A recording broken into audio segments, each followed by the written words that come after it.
आज एक एमिति संकेत आपन को मिल पारे जहाँ आपण जीवन में गोटे अधूरा चित्र को पूरा करदेव। कहार कथा कौन खबर किंबा कौन एक छोट घटना आपण मन को हठात स्पष्टता दे पारे।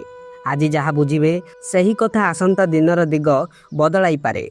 तेरे वीडियो को शेष पर्यंत निश्चय शुणु, चैनल को सब्सक्राइब कर दिंतु और वीडियो को लाइक कर दिंतु। कन्या राशि लोक मानक पई आजिर दिन गभीर चिंता, स्पष्टता और धीरे धीरे जीवन को ठीक दिगरे नेबार दिन होई पारे। आज आपण मन अनेक छोट छोट कथा को एकाठी करी बड़ चित्र बुझा चेष्टा करिवो। केतक दिन धरी जो विषय गुड़िक अस्पष्ट लगुला आज से गुड़िक धीरे धीरे स्पष्ट होबार आरंभ होई पारे। आज कौन एमिति लोकों सह कथा होई पारे जहाँकर कथा आपन को एक पुराना सत्य मन पकाई देव किंबा कौन घटना आपन को बुझाई देव जे जीवनर केतक अनुत्तरित प्रश्न को आहुरी टाणी नहीं जिबा उचित नुहे। कारण आपन जेते शीघ्र कौन अधूरा विषय को समाधान करिवे सेते सहजरे आग को बढ़ी पारिबे। आजिर दिन आपन को कहूची जीवन रे नुआ पृष्ठा खोलिबा को हेले पुराना पृष्ठा को शांति रे बंद करिबा दरकार। आपणकर मन होई पारे किछि नुआ आरंभ करने को चाहूँगी किंतु ताहा पूर्वरु आपण को निजको किछि विश्राम मध्य देवा आवश्यक। प्रेम जीवन में आजिर दिन अत्यंत सुंदर और नरम भावना नहीं आसीपारे। जदि आपण संपर्क में अछंती तेबे आजिर दिन सेतिरे किछि मिठास, किछि हस मजा और किछि नुआपण आनिबार आवश्यकता अनुभव हेबो। संपर्क सबुबेले बड़ बड़ प्रतिज्ञार शक्तिशाली हुएनी बरं छोट छोट स्नेह और समय रे अधिक मजबूत हुए। आज आपन को निज साथी सह अधिक हृदय कथा हेबा उचित। जदि संभव दुई जन किछि समय एका साथी काटंतु। घरर छातारे बसी कथा हेबा, किछि समय बुलाबुली करिबा किंबा कोनोसी शांत जगार बसी मन कथा कहिबा एही सबु आज आपनक संपर्क को अधिक निकट करि पारे। आपनक मन आज प्रेम को अधिक गभीर भाव में बुझा चाहि पारे। आपण बुझी पारिबे जे सत्य संपर्क रे केवल आकर्षण नुहे बरं बुझावना, सम्मान और सहयोग मध्य अत्यंत जरूरी। जदि आपण सिंगल तेबे आज कोनोसी नुआ लोकंक सह एमिति जोगाजोग होई पारे जेउथारे बाहरु आकर्षण थारु अधिक मनर संपर्क अनुभव हेबो। काहार साधारण आचरण बा कथाबार्ता आपण को भीतर छुई जाई पारे।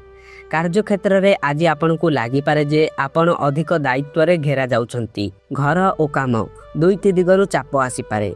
आपण साधारणतः निज काम को खूब ठीक भाव में करने को चाहती एवं सही कारणरू आज आपण निजको अधिक व्यस्त अनुभव करि पारंती। किंतु एठारे आपणक पई एक मुख्य शिक्षा रही सबु काम एकाकी करबा दरकार नुहे। जदि आपनको सहयोग दरकार तेबे आपणक सहकर्मी बा निकटर लोक माने आपणक सहायता करि पारंती। हेले आपणको मध्य एहा बुझिबा दरकार जे सहयोग नेबा और सबकिछि अन्य मानको ऊपर छाड़ी देबा एही दुईटी भिन्न कथा। आज आपणक भितर दीर्घकालीन योजना करिवार शक्ति रही। यह भविष्यत पई एक भल दिन। जदि आपणकर नुआ प्रोजेक्ट, नुआ दायित्व किंबा नुआ काम विषय भावुंती तेबे आज ताहार भित्ति तैयारी करिया पई भल हेबो। कार्यक्षेत्र में आपणकर प्रतिछवि मध्य आज उन्नति हेबार संभावना अछि। केही आपणकर गभीरता, आपणकर रुचि किंबा आपणक काम प्रति निष्ठा को सम्मान करि पारंती। यह भविष्यत रे एक भल संपर्क बा भल अवसर द्वार खोली पारे। स्वास्थ्य पक्षरु आजिर दिन आपण को एक खास कथा मने पकाइबो। स्वास्थ्य केवल शरीर पाई नुहे मनर अवस्था मध्य अटे। आपण जदि बाहर को सबकिछि ठीक देखा जाउथिबे मध्य भितरे भितरे क्लांत, चिंतित बा असंतुष्ट अछंती तेबे सही प्रभाव आपणक शरीर रे मध्य पड़ी पारे। आज आपण को निज मन को शांत करबा दरकार। अनावश्यक भावना, अन्य मानक सह तुलना बा जहाँ एबे आपणक हाथ रे नाही सेतिरे अधिक चिंता एही सब को छाड़ी दियंतु।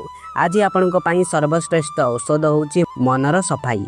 किछि समय एकाकी बसंतु, गंभीर श्वास नियंतु, मोबाइल रो किछि दूरेई रुहंतु, जहाँ आपणको भल लागे सेतिरे समय दियंतु। आज जदि आपण निजको भल भाव में शुणी पारिबे तेबे मनरे एक दीर्घ दिनरु चलीथिबा संतोष फेरी पाइबे। आर्थिक पक्षरु आजिर दिनटी मध्य अधिक गभीर चिंतार रही पारे। आपण भावी पारंती मु जहाँ करुछि सही काम मोर जीवनर असली लक्ष्य सह मेल खाउछि कि मोर धन संबंधी लक्ष्य केवल टंका पाई କିମ୍ବା ତାହାର ପଛରେ ଆହୁରି ଗଭୀର କାରଣ ଅଛି? ଏହି ପ୍ରଶ୍ନ ଗୁଡ଼ିକ ଆଜି ଆପଣଙ୍କ ମନକୁ ଛୁଇଁପାରେ। ଏହା ଖରାପ କଥା ନୁହେଁ, ବରଂ ଏହା ଆପଣଙ୍କୁ ଅଧିକ ସଚେତନ ଓ ପକ୍ୱ କରିବ। ଆଜି ଧନ ସମ୍ବନ୍ଧୀୟ ନିଷ୍ପତ୍ତିରେ ତୁରନ୍ତ କାମ କରିବା ଠାରୁ ଭଲ ହେବ ଭାବିବା, ଯୋଜନା କରିବା ଓ ନିଜକୁ ବୁଝିବା। ଅନାବଶ୍ୟକ ଖର୍ଚ୍ଚରୁ ଦୂରେଇ ରୁହନ୍ତୁ, ଯାହା ଆପଣଙ୍କ ଆଗାମୀ ଜୀବନକୁ ମଜବୁତ କରିପାରିବ। ସେହି ଦିଗରେ ଧ୍ୟାନ ଦିଅନ୍ତୁ। ଯଦି ଆପଣ ନିବେଶ ବା ସଞ୍ଚୟ ବିଷୟରେ ଭାବୁଛନ୍ତି, ତେବେ ଆଜି ତାହା ପାଇଁ ମନକୁ ସ୍ଥିର କରିବା ଭଲ ହେବ। ଆଜିର ଦିନ ଆପଣଙ୍କୁ ଭିତରୁ ଏକ ନୂଆ ଆର୍ଥିକ ବୁଝାମଣା ଦେଇପାରେ।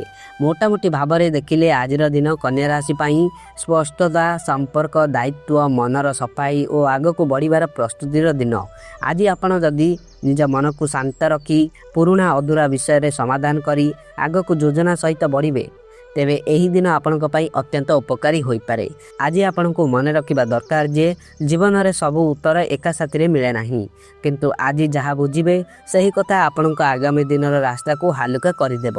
ଆଜି ଆପଣଙ୍କ ପାଇଁ ଭାଗ୍ୟଶାଳୀ ଅଙ୍କ 2, ଭାଗ୍ୟଶାଳୀ ରଙ୍ଗ ସବୁଜ, ଭାଗ୍ୟଶାଳୀ ଦିଗ ଉତ୍ତର ପୂର୍ବ ଦିଗ।